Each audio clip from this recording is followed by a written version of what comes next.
Pesan haru Ayu Ting Ting di hari ulang tahun Ayah Ojak. Instagram pribadi Ayu Ting Ting pada Senin, tanggal 3 Juni tahun 2024, menuliskan pesan haru untuk Ayah Rozak yang baru saja merayakan ulang tahunnya ke-62 tahun. Hal tersebut terungkap dari Instagram pribadi Ayu Ting Ting pada Senin, tanggal 3 Juni tahun 2024. Calon istri Letu Fardana ini, membagikan momen dirinya bersama sang ayah. Happy birthday ayahku tersayang, terbaik, semoga ayah sehat selalu, panjang umur, banyak rezeki.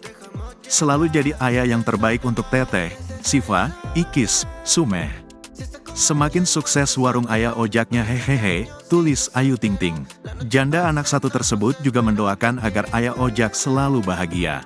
Semoga semua yang ayah inginkan terkabul, semoga ibadahnya lancar, semua doa ayah Allah jabah ya amin.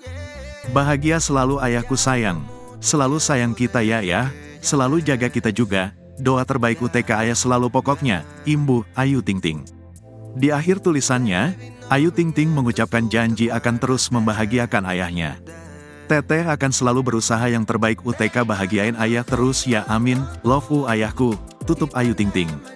Terbaru, Ayu Ting Ting tampaknya kesal terus dirayu Niki Tirta. Pasalnya Niki Tirta menggoda Ayu Ting Ting yang kini sudah miliki tunangan.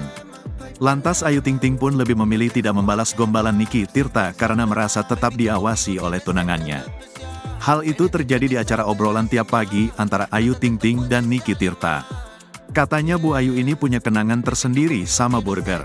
Dulu susah banget buat makan burger aja, kamu gak mau cari pasangan yang bisa bikin burger, ujar Niki Tirta dikutip Rabu, tanggal 29 Mei tahun 2024. Ditanya begitu, Ayu Ting Ting pun menanggapinya dengan guyonan. Kalau katanya kita gak punya mah, udah kita gerayot. Kalau kita udah ada, mohon maaf kita takut, tutur Ayu. Meski begitu, ibu satu anak ini langsung menegaskan bahwa jawabannya hanya candaan semata. Rupanya, Ayu Ting Ting tak ingin tunangannya, Muhammad Fardana salah paham.